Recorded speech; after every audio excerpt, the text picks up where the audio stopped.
Okay, so if you guys have been following my channel for a while, you would know that I love wrestling. I'm a big fan of wrestling. Now, this video is going to be 10 wrestler deaths ignored by the WWE. Now, I want to say they're probably not going to say anything about Chris Benoit, but I will probably go on a limb and say 2 wrestlers that I know for sure that really got any play. I can't really say play, but it was barely mentioned. Test and Umaga. Now, hopefully I'm right, but let's go ahead and check this video out. Let's see what this list that they compiled. This is by the channel What the Culture Wrestling, and yeah, so let's see. Let's go ahead and get this started.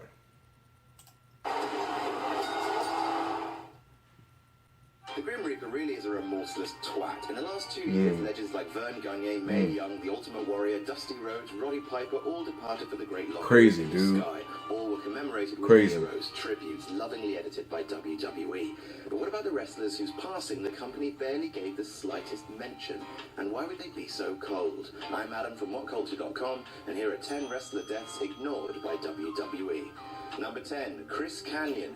He died? Former US champion and tag team champion, hired by WWE during the invasion angle. A lot of people complaining about the invasion. I didn't know he'd passed. I loved it. Wouldn't change a thing. Winky face.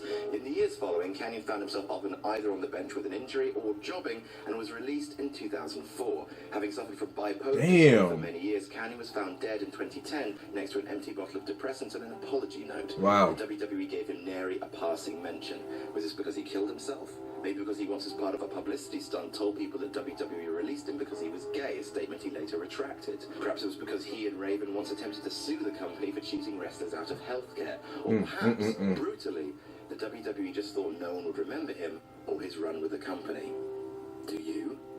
I remember this. Ludvig Borga. During his brief run in 1993 to 1994, Finnish superstar. I was too young to watch it. Marty Jannetty at SummerSlam, entered the Tankers' 2-year undefeated streak, feuded with Razor Ramon over the IC title, and competed in the main event of Survivor Series alongside Yokozuna against the likes of the Steiners and The Undertaker.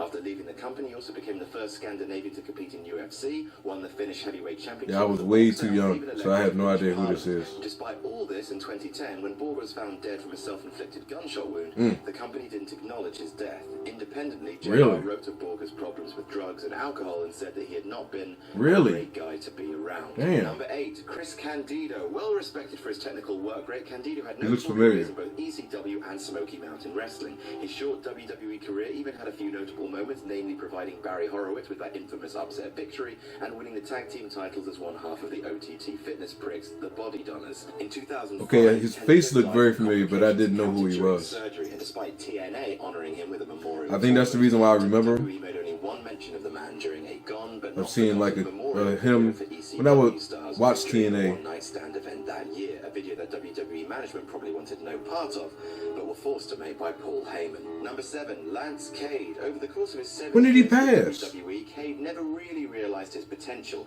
For 3 years, he tagged with Trevor Murdoch in the truckiest tag team ever, winning the World Tag Team Championships 3 times. In 2008, he began a slow climb towards main event status, aligning himself with Y2J and feuding Michaels, his former mentor, even earning a pinfall victory over HBK on Raw. However, after an abuse of prescription pills caused him to have a seizure on a WWE plane flight, he was released from his contract. Despite attending rehab in 2010, Cade died later that year to heart failure brought on by a mixture of drugs in his system. Number 6, Doink the Clown. And here we are, talking about a dead clown. Sorry, everyone. He did barely get mentioned. Matt Osborne, Doink was one of the faces of WWE's cartoon period in the early to mid-90s. He was a clown who wrestled. That's just what happens sometimes. He appeared in the gimmick Battle Royal at WrestleMania 17, and in an episode of Raw in 2007. I remember that. When Osborne died from heart failure in 2013, the company was silent. Was this because at least 5 other men had played Doink since Osborne left the company, and they wanted to keep the terrifying clown? Really? And I didn't know Eugene played as Doink neither. And wrongly attributed to substance abuse. Eventually, a few lines were written on WWE's website, but hardly a fitting tribute for the iconic character. Number 5, Viscera. Big Daddy V, so the world's largest love machine, passed away in 2014.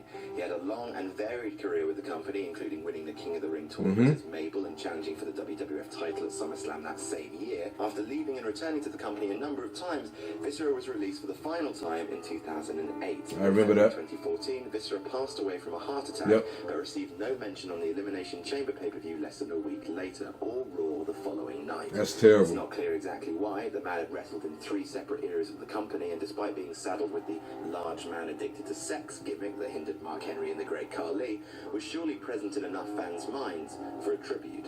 Number 4, Nancy Benoit. Most people will unfortunately only know Nancy Benoit for being the woman killed by Chris Benoit during his fit of madness in 2007. In actual fact, Nancy had a 13-year career as a manager, commonly known as... I had no idea. Where she managed Sandman. She would do things like light his cigarettes. I had no idea. Watching him cane Mikey Whipwreck, as you do. She then moved to WCW to join her real-life husband, Kevin Sullivan, but after having a kayfabe affair with Chris Benoit, who was feuding with Sullivan, art imitated life. A romance between Nancy and Chris blossomed for real.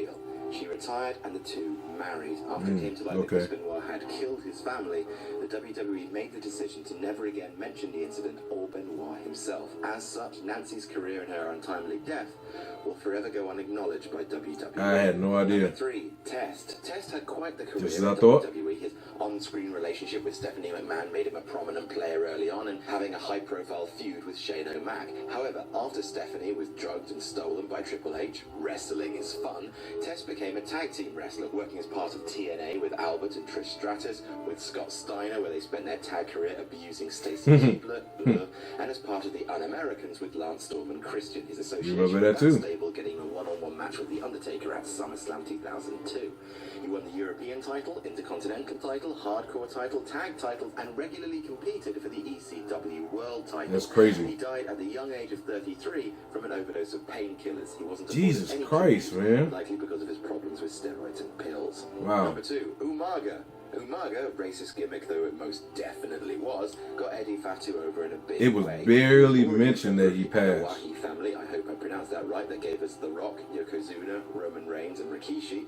He won the IC title twice. I wonder who could be number 1. Man in the Battle of the Billionaires at WrestleMania 23. It was eventually released from the company in 2009 after violating the wellness policy for the second time and refusing to go to rehab. Later that same year, he suffered heart failure as a result of a toxic cocktail of substances in his system. For falling out of repute with the company for That's crazy, dude. And dying of drug abuse, he received no tribute, much to the outrage of fans. Number 1, WWF President Jack Tunney. Before the Montreal screwed the president? McMahon as owner-operator of WWF, and for over a decade, the WWF was kayfabe run by President Jack Tunney, I remember that. who in real life was a Canadian promoter who allied himself with Vince McMahon. From 1984 to 1995, I didn't know he passed away neither. in charge. He wasn't often seen, but anytime a massive announcement had to be made, like the WWF Championship being vacated, he was the one. The Royal Rumble 1992, or the creation of the WrestleMania 4 Championship Tournament, it came from the office of Jack Tunney. The fictional president was removed from TV in 1995 after the business partnership between Tunney and McMahon ended,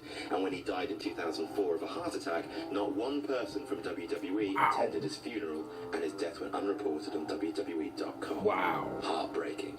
And that's our list. Did we miss any out? Tell us about That it in the comments, and don't forget to like, share, and subscribe. And you can crazy. follow me on Twitter here. I'm Adam from WhatCulture.com, and I'll see you soon. Wow, that is crazy. Now I'm wondering, in regards to the reason why that they never mentioned his death, let alone not even come to his funeral. Jeez, dude. They must have had like a serious falling out for that to happen. Because that right there is insane, man. Insane. Well, hopefully you guys liked the video.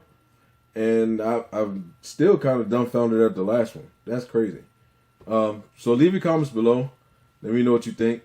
And also like, share, and subscribe as well too. And until the next video, I will holler at you guys later. Peace.